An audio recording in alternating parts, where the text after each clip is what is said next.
Annie et Pauline étaient deux sœurs, originaires d'un petit village niché au cœur des montagnes du Cameroun. Elles avaient grandi entourées de l'amour inconditionnel de leurs parents, deux êtres profondément respectés dans leur communauté. Leur père, un homme droit et respecté, était le chef du village, et leur mère, douce et sage, était connue pour sa générosité et son dévouement. La vie était simple, rythmée par les saisons, les travaux des champs et les cérémonies traditionnelles. Mais un jour, tout bascula. Une épidémie imprévisible frappa le village, emportant en quelques semaines leurs parents bien-aimés. Annie, alors âgée de 15 ans, et Pauline, tout juste 12 ans, se retrouvèrent orphelines. Leur monde, autrefois stable et rassurant, s'effondra autour d'elles. La douleur de la perte les accabla, mais elles n'avaient d'autre choix que d'avancer. Dans le village, les traditions étaient fortes, et il n'était pas rare que les orphelins soient envoyés dans une autre famille ou même dans un autre village. Pour les villageois, les enfants sans parents représentaient une charge, une responsabilité que peu étaient prêts à assumer.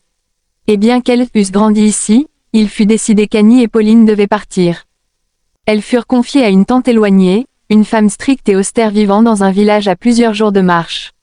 Cette tante, qui n'avait jamais eu d'enfants, les accueillit sans grande compassion. Elle leur fit rapidement comprendre qu'elles n'étaient pas vraiment désirées, mais qu'elles devaient travailler pour mériter leur place sous son toit. La vie devint rapidement un cycle de travail et d'obligation pour Annie et Pauline. Chaque matin, bien avant l'aube, elles devaient puiser de l'eau, faire le ménage, et aider dans les champs. La tante ne les ménageait pas, leur imposant des tâches s'épuisant, souvent au-delà de leurs forces. Mais malgré la dureté de leur quotidien, les deux sœurs restaient soudées. Chaque soir, après une journée harassante, elles se retrouvaient dans leur petite chambre, se réconfortant mutuellement par des mots doux et des promesses d'un avenir meilleur. Annie, bien que jeune, avait toujours été une fille réfléchie et déterminée. Elle savait qu'elle ne pouvait pas continuer ainsi éternellement. Un jour, en revenant du marché, elle entendit parler d'une vieille femme vivant en marge du village. Cette femme, que certains surnommaient la guérisseuse, était réputée pour ses connaissances en médecine traditionnelle. Les gens du village évitaient de parler d'elle, la craignant presque, mais Annie voyait en elle une lueur d'espoir. Elle décida d'aller la voir, cherchant un moyen de sortir de leur situation difficile. La guérisseuse vivait seule dans une petite hutte en dehors du village, entourée de plantes rares et d'herbes médicinales. Quand Annie se présenta à sa porte, elle fut accueillie par une femme âgée, aux yeux vifs et perçants. Sans même lui laisser le temps de parler, la guérisseuse sembla deviner la raison de sa visite. « Tu cherches quelque chose, jeune fille, n'est-ce pas? Quelque chose que tu penses que je peux t'offrir. » Annie, d'abord intimidée, expliqua leur situation. Elle raconta la perte de leurs parents, leur vie sous le toit sévère de leur temps, et son désir de trouver un moyen de changer leur destin. La guérisseuse l'écouta attentivement, puis après un long silence, lui répondit « Tu as un cœur brave, et c'est ta plus grande force. Mais pour surmonter les épreuves, il te faudra plus que du courage.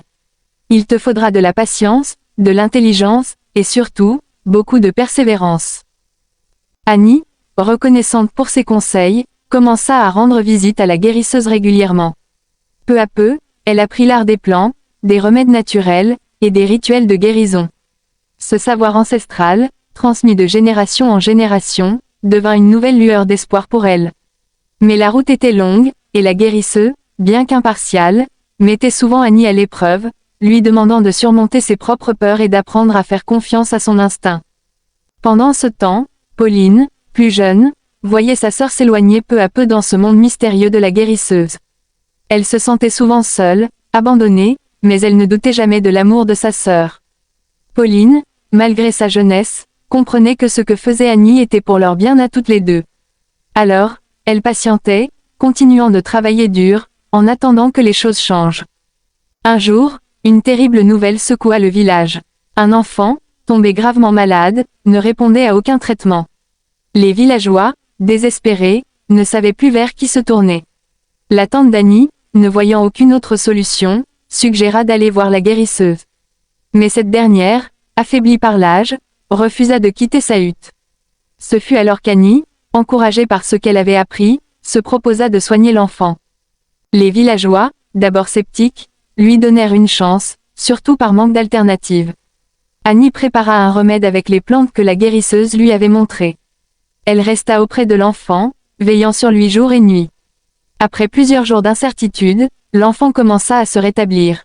Les villageois furent émerveillés par le talent d'Annie, qui avait réussi là où tous avaient échoué. Cet événement marqua un tournant dans la vie des sœurs. Annie devint la guérisseuse du village, gagnant le respect et la reconnaissance des habitants. Pauline, de son côté, apprit à l'assister, formant avec sa sœur une équipe formidable. Elles devinrent incontournables, non seulement dans leur village, mais aussi dans les environs, où leur réputation de guérisseuse commença à se répandre. Lathan, quant à elle, ne put ignorer les changements qui s'opéraient sous son toit. Voir ses nièces devenir des figures respectées, alors qu'elle-même n'avait jamais été plus qu'une femme solitaire et austère, éveilla en elle des sentiments mitigés. Un mélange de fierté, de jalousie, et de regret s'empara d'elle.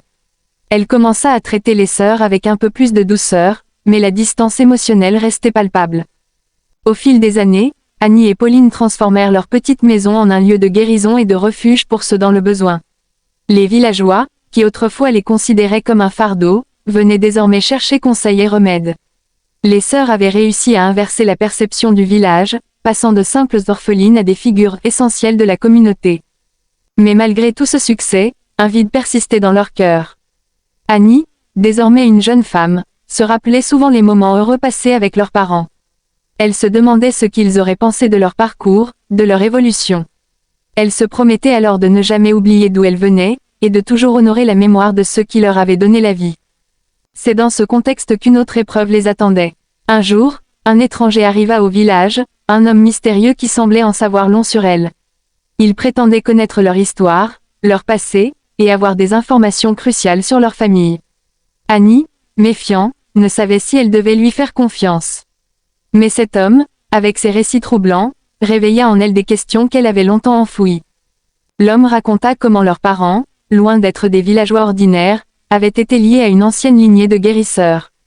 Cette lignée, disait-il, portait en elle un savoir unique, convoité par beaucoup, et c'est cette connaissance qui avait attiré l'attention sur leur famille.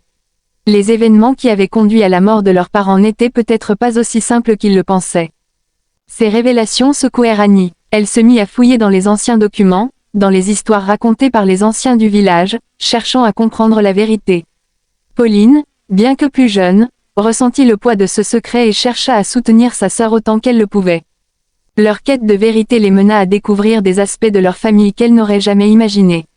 Elles comprirent que leur destin n'était pas seulement d'être des guérisseux, mais de préserver un héritage ancestral, un savoir qui devait être protégé. Cette prise de conscience leur donna une nouvelle force, une nouvelle direction dans leur vie. Les années passèrent, et les sœurs continuèrent à prospérer. Le village, autrefois indifférent, devint une communauté unie grâce à leurs efforts.